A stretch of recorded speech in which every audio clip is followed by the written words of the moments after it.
am Orlando Jones, and I just want you to know that the Moana Nui Podcast will be starting soon. Stay tuned, yo. I'm Veronica Taylor, and from myself and Ash Ketchum, I just want to say, Moana Nui, I choose you!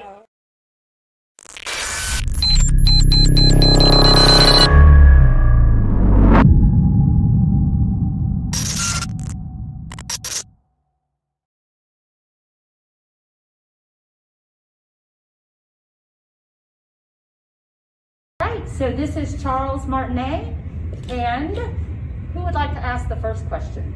First, let me say, hello, it's me, Super Mario. Woohoo! You're number one. Ha ha! I think you told me somebody got that on video for me. Yes. I was thinking the same thing. You got it for me. All right, you want to go first? You going first, Alan? Alan's going first. So I will go with a non-Mario question because I think we get it all the time. So, sure. So I know you're the announcer for Punch Out, and I was wondering if, hypothetically, if it had a reboot and it had a modern boxer, who would you want to see as like the opponent, like the big boss? Well, you know, it's funny that Punch Out was a game that was actually the first title game that I did with Nintendo, and I think that was 1992 or something. We were in Chicago at Consumer Electronics Show, and I did not only announcer, but I did maybe 14 of the boxers. So if I was going to do that game again, I'd like to play all the parts like I did before. It was a super fun, marvelously entertaining thing to do. And it was a friend of mine that worked for the company, Phil, just called him and said, "Hey, can you make it to a studio?" We were doing Mario in real time at the time. Where we had a hidden camera, hidden microphone, and the floating head of Mario would see people and say, "Oh, you're wearing a mask. How come?" And so we had this wonderful interactive thing. I said, "Sure, I'm free." Went to a studio in Chicago and recorded this fabulous, fun game. Awesome. So I'll take anything that they'd like to send my way. The announcer would be great fun. In this corner. Okay. Go ahead, Mr. Adrian. So, in the opposite direction, I know you've played Mario for so long, and there have been like some horrible games, like I think it's Mario Teaches Typing, whatever. What was your experience like that with those type of games? It's funny you mentioned that. I would say that Mario Teaches Typing is one of the most spectacular projects I've ever done in my life. I would tell you exactly why. The script when we got it, I'd been doing Mario in real time and trying to figure out who this character was. And I was getting to the place of understanding it was all about joy and happiness and fun. And I wanted to make that character the one that doesn't say bad things or hurtful things. Because in my career, in my life, one of the first people that I ever met in an acting class had a stutter. And I said, "Have you always had this stutter?" And he said, "No, I went to a show in Las Vegas on my 21st birthday. And at that show, all of a sudden, the lights come on, we're just finishing dinner, and it's like, stand up, kid, it's somebody's birthday, the light shines on me." And there was this comedian, he said, "Stand up, happy birthday. Oh, look at that ugly kid. Oh, he's fat, pimply faced." And every time they made fun of me, the audience laughed bigger and bigger, and I felt smaller and smaller. And so I woke up the next morning with a stutter that I've had ever since. And I thought to myself, this is a marker, as all things are markers in my life, that I will never do comedy at somebody's expense. And always seek the kindness in a character, always seek the goodness in a character. So Mario was pretty free flow, just talk and interact with people. That was the audition. Talk and don't stop until you run out of things to say. So I started, feeling my way around the ocean of possibilities and talking with people. And I decided, it's not going to Mario will never be mean, never be cruel and unkind. And so I get this script at Mario Teaches Typing, and I read, "Oh, you failed, you should try again, you need to do much better." And I said, "Can I change the wording of this?" And the producer said, "Sure." I said, "That was great, but I know you can do even better. Let's try again," or "Let's go." And to this day, I have people that come up to me and say, "I remember Mario Teaches Typing. That taught me to teach." So I'm tremendously proud of that game because that told me who this character was for all the future games and all the improvisation. We've been doing now Mario in real time for 31 years. So 31 years of touching children hopefully, touching children's hearts and adults' hearts and generation after generation, touching them in a way that they always feel good about themselves. And I do the same thing when I autograph. Mario always says something nice, you're the superstar, you're number one, you're the best. Because I think it's so important in life. We have one shot at this to have a good impact. And I think that the more we can do to be that way, I aspire to be more like Mario every day. I want to be the person that's always kind and loving and considerate and respectful. But that's what I seek to do. But I love that. I love Mario Teaches Typing. Okay, Mr. Q? Can you tell us about the audition for Mario? Like when you first auditioned for Mario, can you tell about that story? Can I tell you how I did the audition for Mario? Sure. I was doing what actors do. I was lying on down at the beach, reading a book, watching the sun, enjoying the day, waiting for my pager to go up. This is 31 years ago. This is before pagers, before phones. So all of a sudden my pager goes off, and it's a buddy of mine that lives downtown, and I'm thinking, yay, score, we're going to have lunch, or we're going to have dinner later on, so yay. And I run to the phone off the beach, and I call him up. He goes, hey, you should go crash this audition. And I said, I am a professional actor. I never crash an audition. Where should I go? And I have no idea why, but I walked out of that beach, brushed the sand off, got in the car, got the miracle of finding a parking space, and I caught the director as he's walking out with the cameraman behind him. I said, oh, can I please read for this? In the doorway. He goes, all right, come on inside. We'll set the camera back up. You're an Italian plumber from Brooklyn named Mario for this console called Nintendo. And I had never heard of Mario. I had never heard of Nintendo. And I hadn't played games since Waka Waka Waka. So I'm sitting thinking, okay, great. He goes, so make up a voice, make up a video game, or make up anything you want. Start talking, and when you run out of things to say, that's your audition. And I'm thinking to myself, Italian plumber from Brooklyn, get out of my face, I'm working here. And I don't want to do that guy. I don't want to be that guy. Whoever this Mario is, I have no image of him. I have no idea. But I want to be somebody that's more fun. And I played Gremio in Taming of the Shrew. Nice Italian guy, talk like this. And I thought, I'll do that voice, but make him younger and talk about video games. I'll just talk about food. And I heard action. I said, hello, I'm a Mario. Let's make a pizza pie together. You go get some sausage. I'm going to get some spaghetti. We're going to put spaghetti and sausage in the pizza. And then I chase you the pizza. And if I catch you the pizza, you've got to eat the pizza. I didn't hear cut, so I said, and then you're going to make a pizza. And you catch me the pizza, yeah, I'm going to eat the pizza. And then we're going to make a lasagna. We're going to say, shoot the lasagna. And then we're going to and I just kept making up pasta and making up food until I ran out of pastas that I knew. And then we're going to make a rasco totolotello. It's a great pasta. And I changed it back.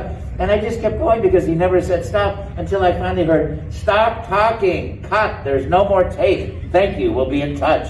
And I thought that was the end of it, but I went out to the beach and out to dinner with my friend, and he got on the phone, he called me Nintendo, he said, I found our Mario, I got him. And that was 31 absolutely lovely years since then. I've been doing the work that I love and cherish, and it is what I wish for absolutely everybody. I come to a wonderful show like here at MomoCon, and I get the opportunity to meet fans, and there are messages of love and care. You're the voice of my childhood. I grew up with you. I played with my grandfather. You helped me through these tough times in my life.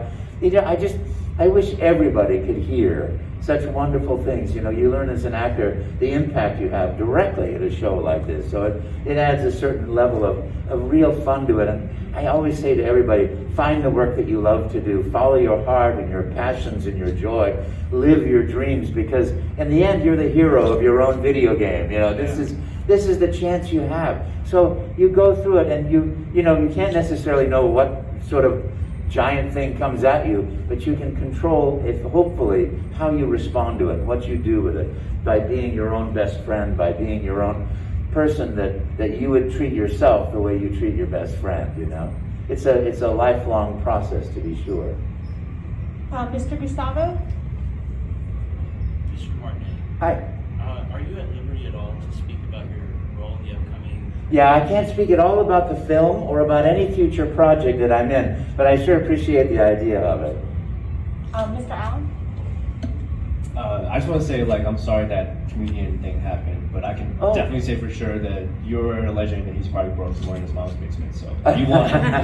But, so yeah, I'm a big fan of, like, the games like Mario Kart and Mario Party. I was wondering if you yourself have played any of the games and if you enjoyed it. You know, I love Mario Party. I love Mario Kart. I'm not very good. I'm often being picked up and turned around and put back in. You know, 6-year-olds love to destroy me. You know, at some of these shows, I play in these little competitions, and 6-year-olds are just like little rockets going by. You know, the only way I can do it is to cheat.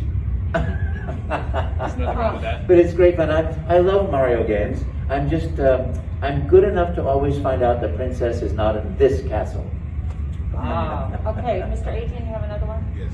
So, besides Mario, which of your favorite of the Mario brothers, like Waluigi, Wario? Luigi number 1. Ho ho! I always aspire to be more like Mario, you know, courageous, optimistic. You know, you face a challenge with the let's go. But I'm a little bit more Luigi. Luigi number 1. Ho ho! You know, a little bit more trepidatious. I'm also the second brother. My older brother was more the Mario, absolutely rushing through the door, whether it was open or not. And I'm more the trepidatious. I don't think we should go outside. Also taller and had to run faster. Okay, Mr. Q?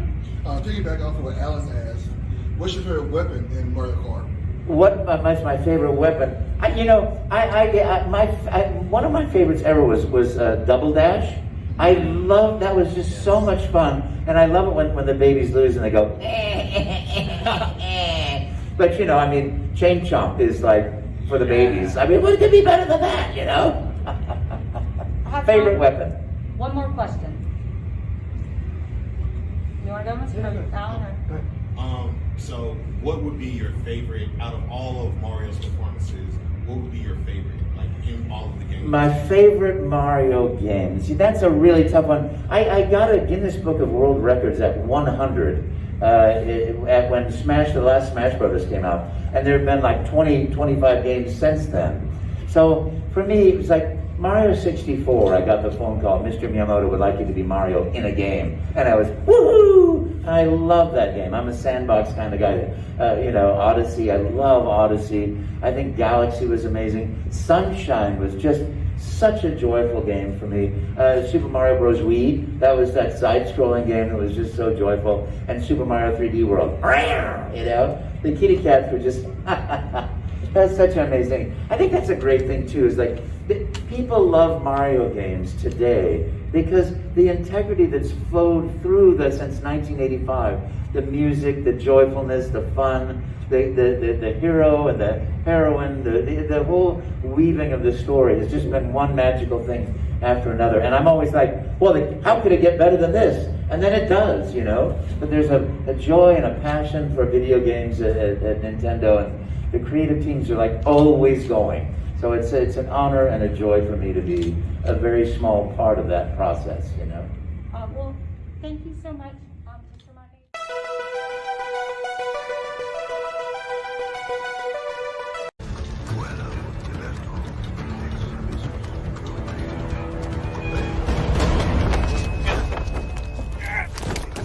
I think that's quite enough. You are a doctor after all. Always nice to see you, Watson.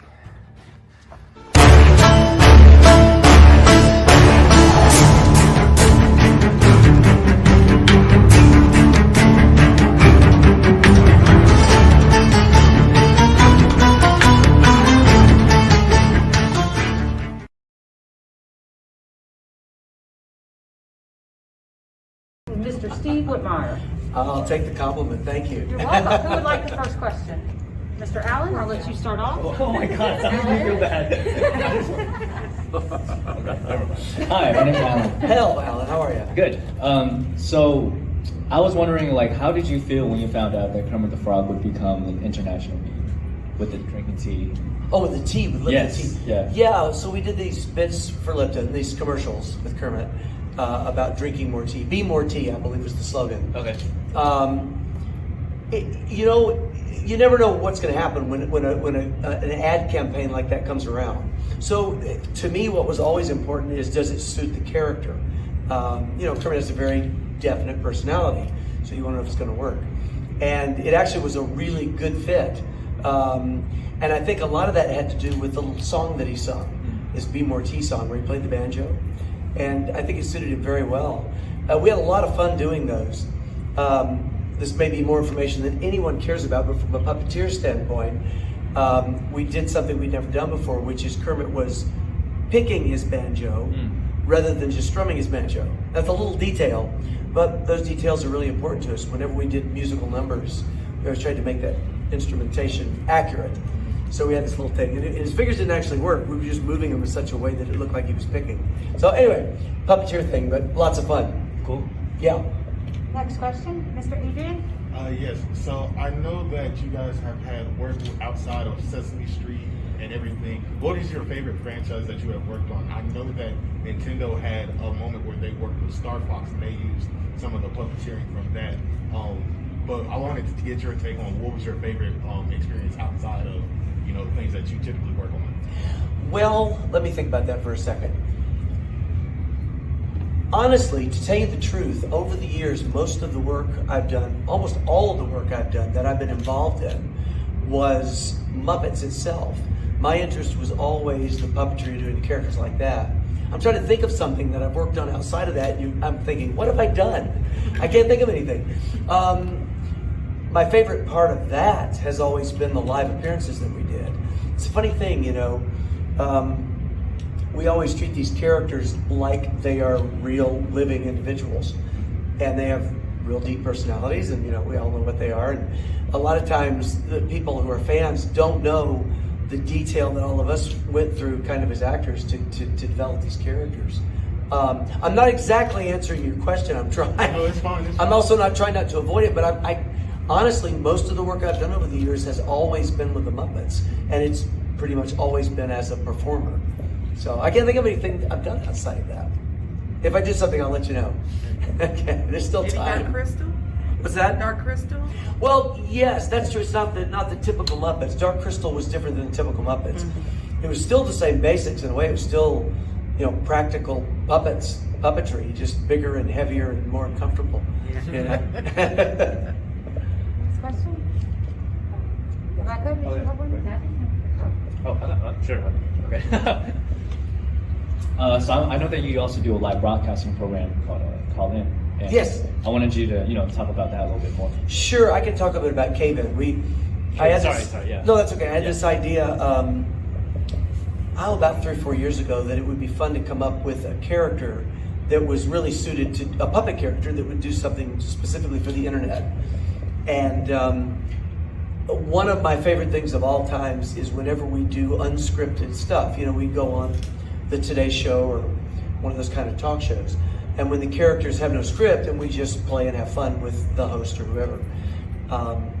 So years ago, I started out in Atlanta when I was in high school doing puppetry, and I did a local TV show where the point was that I was on the air for 2.5 hours every day live with a puppet, not me, just a puppet, taking phone calls. And I loved it. I loved it then, and I've loved it all the way through my Muppet career. So we decided to do something that would work in the same sort of way through the internet. So basically this show is called Cave-In with Weldon, the IT guy. And Weldon, the IT, stands for Internet Troll. And so he actually is physically a troll. He lives in a cave all by himself. And the last Friday night of every month, he supposedly hacks into YouTube. And people can call him and talk to him. And what he wants to know is your most miserable life experiences, because he's a troll.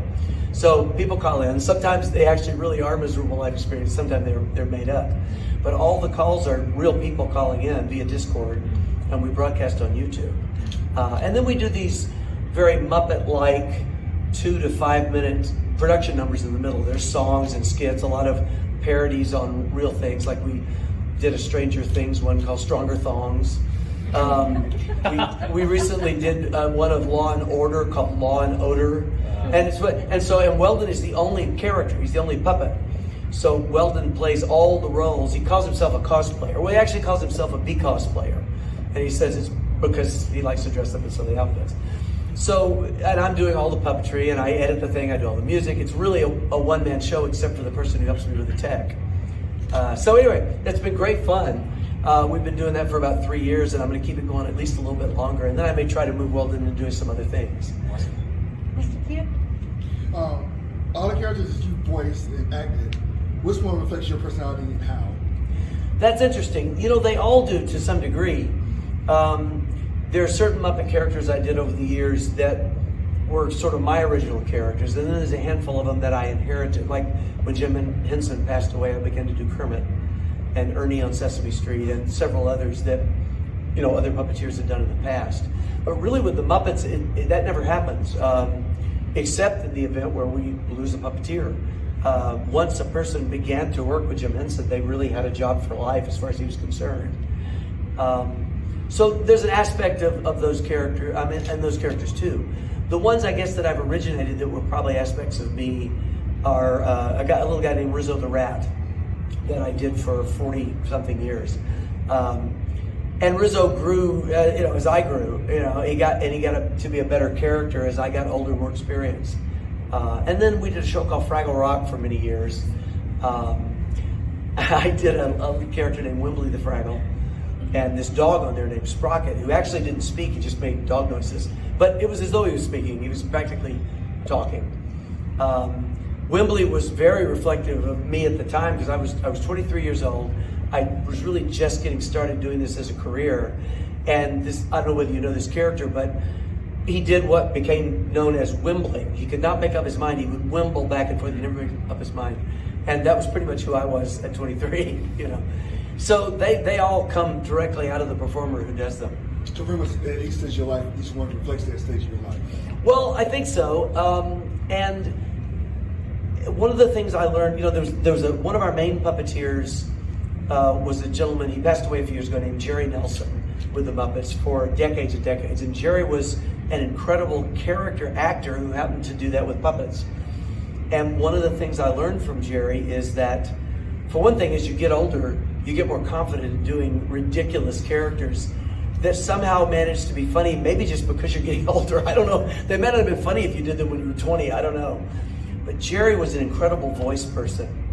But in many cases, he barely altered his own voice in order to come up with a completely different character. And I was never comfortable with that when I was young. I thought it had to be some extreme change of my voice, but that doesn't always have to be the case,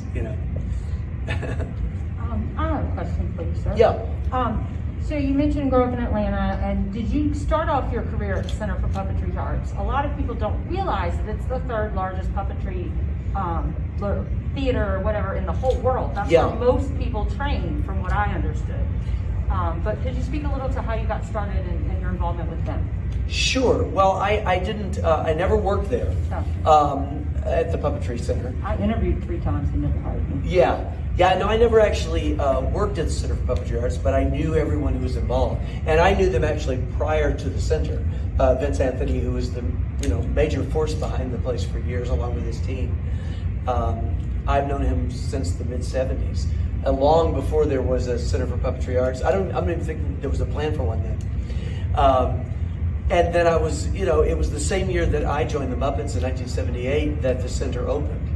And the funny part of that was that I had just joined the Muppets. We were off doing the Muppet movie in California, the original one. And, I'm a young kid, I'm like 19. And Atlanta is my hometown. They opened this giant center for puppetry. I wasn't able to be here, but Jim flew to Atlanta to open the center with Kermit, because he was Kermit at the time. So I was not able to be here. But over the years, I've always tried to help any way I could to support them in terms of doing fundraisers and things like that. During my time with the Muppets, we would always try to have Kermit here for their big fundraisers and stuff like that. I think it's an incredible place.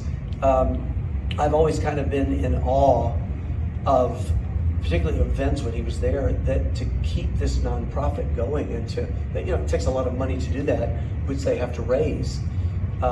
He was always very, very good at that. But it's an amazing place, the museums and the live theater that they do, all those sorts of things. Next question.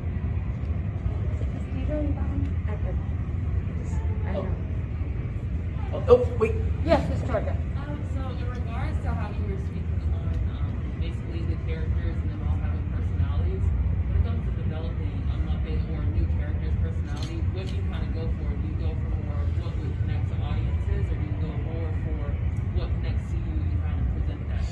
I think we've always sort of had to go with what connected to us to make it seem real.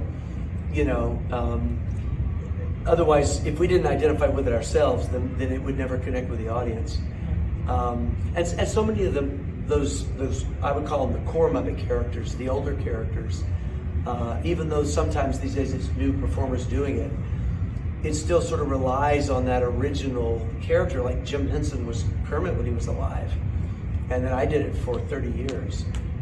And really the only way I was able to do that was to keep it based on Jim's original. I was lucky enough to work with him for about 12 years, and so I knew him, and I knew the parts of him that he put into Kermit. So I kind of worked off of that. But at the same time, you don't just want it to stay a copy, otherwise it gets very stale. He needed to continue to grow. So it really has to come from the performer. And one thing I learned very early with the Muppets in particular, because whoever does a certain character does it forever, essentially, that when you see the Muppets, if you relate to the Muppets, you really are relating to the puppeteer, because they are the voice and the character, and they're really the most common thing that goes to the characters no matter where they end up. Yeah. Yes, Mr. Adrian. So over the years, you've had so many different performances with the Muppets. What is your favorite skit out of all the ones? Favorite skit we did, the favorite piece? Yes. Well, my favorite show of all time, series, was Fraggle Rock. And there's a few of our particular musical numbers and things that we did in that show that were pretty amazing. To me, personally, because, for instance, we did one whole episode called Scared Silly. And it was Wembley Fraggle, this character I did, and Boober, another character, scaring each other. So Boober would jump out from behind a rock and scare Wembley. And every time Wembley would try to scare Boober, it wouldn't work. And he was so frustrated that he couldn't scare it back. The reason that show got written is because Dave, who plays Boober, and me were doing that in real life. We were lurking around the studio, jumping out from behind things and startling each other. We always played practical jokes on each other. It was part of what made the fun during our shooting. Everybody's being silly and playing around. So sometimes those ideas would end up being written into shows with the characters, So I'd say that's really a favorite. If you can find that on the internet, it's out on YouTube, called Scared Silly. Okay.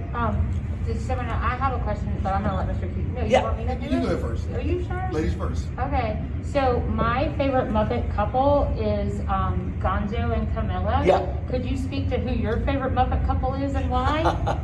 Wow. Well, I will tell you quickly one thing about Gonzo and Camilla. Something that we never did with Rizzo and Gonzo that I always wanted to do was have them share an apartment. I thought they should just be a couple, like the Odd Couple. And I wanted Rizzo to be, if it was the Odd Couple, I wanted him to be the super neat one because he's a rat and you wouldn't expect it. And Gonzo is the sloppy guy who's just all over the place. And the characters, it kind of works. And I always wanted Rizzo to be upset because, it's not that bad living with Gonzo, but there are feathers everywhere.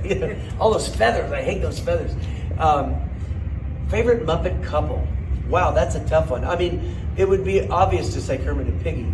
I'm not sure that's true necessarily, but actually more Muppet duos than Muppet couples. I always liked Floyd and Janice together from Duck Cheap Bag. They made a lot of sense to me in a weird way. But there are a lot of pairings of Muppets that mostly reflect pairings of the puppeteers who were doing it as sort of comedic duos. Like Ernie and Bert, and Kermit and Fozzie, and Richard Hunt and Jerry Nelson did a bunch of them. They did this character called the Two-Headed Monster on Sesame Street, if you've ever seen that. It was these two guys. They did, and they were also Floyd and Janice. So a lot of times those kind of things worked into who the puppet pairings were. Do we have a chance, Mr. Key, for your last question? Last one, what's your favorite voice line that you ever did? For me? Yeah, your favorite. Oh my goodness, that's a tough one. You mean favorite piece of dialogue? Yeah, dialogue. Well, I can tell you the one that everybody seems to identify with is one that Rizzo did in, now I got to remember whether it was Muppet Christmas Carol or Muppet Treasure Island, but you guys might know it, where he says, light the lamp, not the rat, light the lamp, not the rat. he was holding something up next to a lamp, like a lamp, and Gonzo lights his tail instead of the lamp. Those two movies looked so much alike. I can't remember which one it was. It was Christmas Carol, wasn't it? Yeah. One of my favorite movies. That was my first real first performance as Kermit after Jim passed away. So it was a hard thing to do because I knew we were all thinking about Jim the whole time. But it kind of let us know that the Muppets could go on for a while. You know?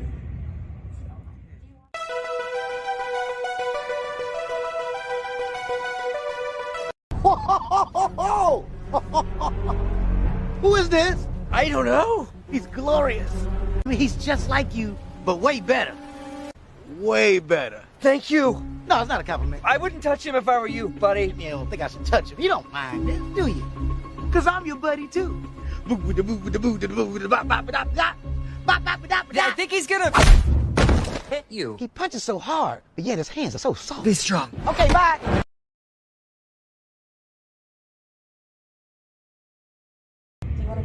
Sure. Hi, my name is Alan, and I'm about to introduce Colleen. Hello. Do you want to tell us a little bit about yourself? Sure. My name is Colleen Clinkenbeard, and I am an ADR director, actor, and producer. I work mostly with Crunchyroll studios, but also with some video game studios and other places, and you might hear me on commercials every now and again. So as an ADR director, what do you look for in terms of your actors to give them best performances? Like, do you give them any notes beforehand, or do you like to let them do what they do and then tell them afterwards? I generally like to see what an actor is going to bring to the table because you never know when it's going to surprise you. And if they're automatically just trying to give you what they think you want, then they will automatically be editing themselves. But that being said, shortly after I see what they're bringing, I will usually give some kind of direction to nudge them a little bit. And if I'm not seeing something that is specifically surprising and we need to go that direction now. And so we do usually like 3 takes is about average for dubbing anyway. Cool. Okay, that's fine. Okay, so I know that you had this. Oh, you're so kind, thank you. Okay, so between School Rumble and Shin-Chan, which series did you have the most fun voicing in? Because they're very comedic. Both of them are quirky. They are. They're both so funny, aren't they? Those were 2 that were a lot of fun. And I feel like we were doing more of that type of show back then too. I would say I probably had more fun voicing for Shin-Chan, but mostly just because I was in it more. I did more directing and producing for School Rumble than I did the acting. So, and my character was a little bit more of a straight person rather than the funny person. But Hima and Maso and Shin-Chan were hilarious all the time. Of course. Okay.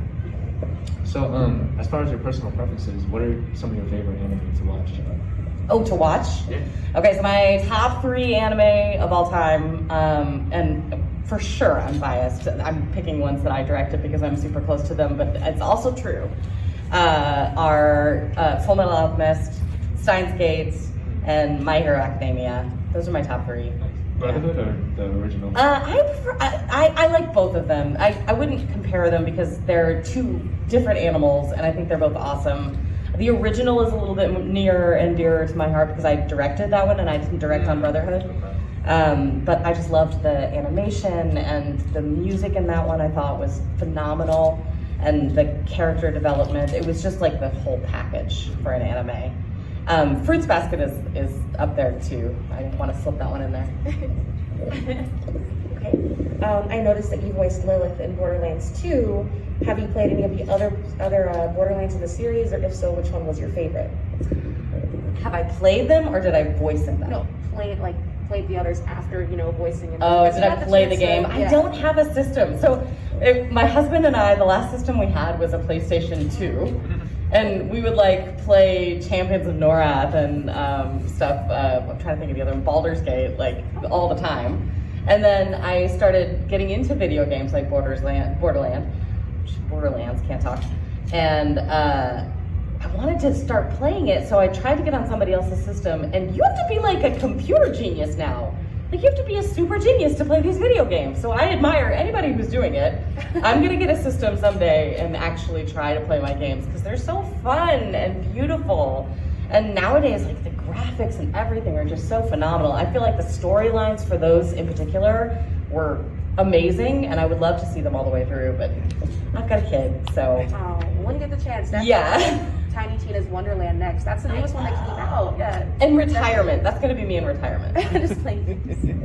So speaking of video games, what do you enjoy about anime voiceovers versus video game voiceovers? I feel like it's kind of they both have their high points, right? They both have the things that make them the most fun aspects of themselves.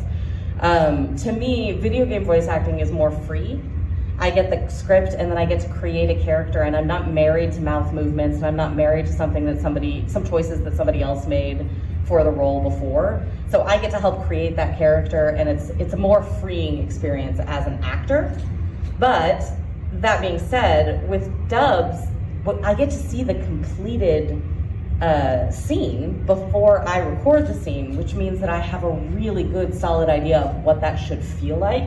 So if I see the scene and I get to hear the music and I get to get in tune with what the character is feeling, then I'm ready to go. I'm crying when I'm supposed to cry.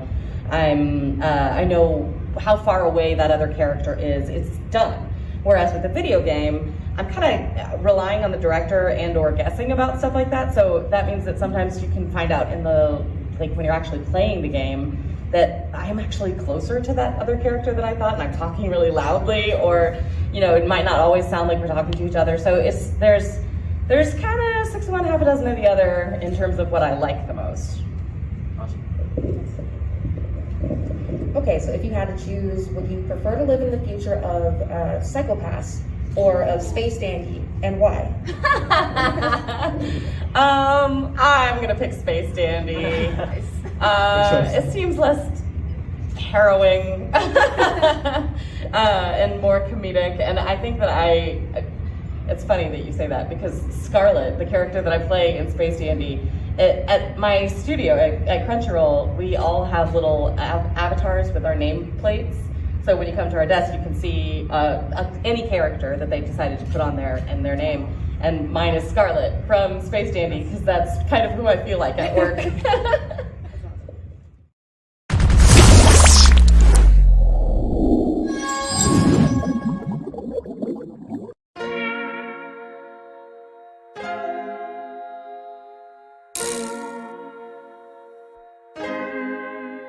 So many stories left to tell, even if we have to ourselves. Can't keep history on the shelf. If they won't tell it, we will. If this the land of the free, it was a freedom then, when they annexed Hawaii and called it Cedar Lands, without any type of payment and no signing off. Called themselves the Republic in 1894.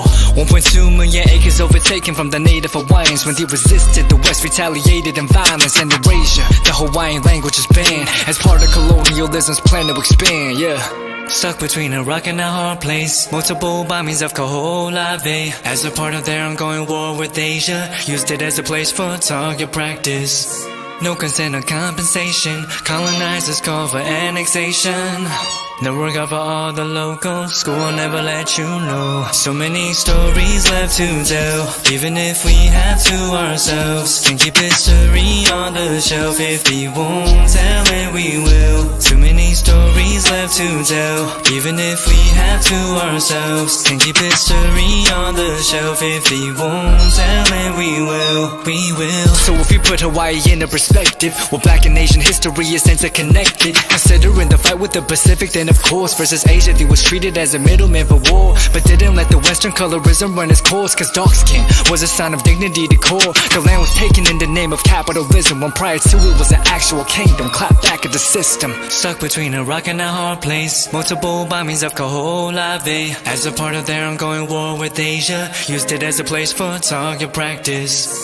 No consent or compensation. Colonizers call for annexation.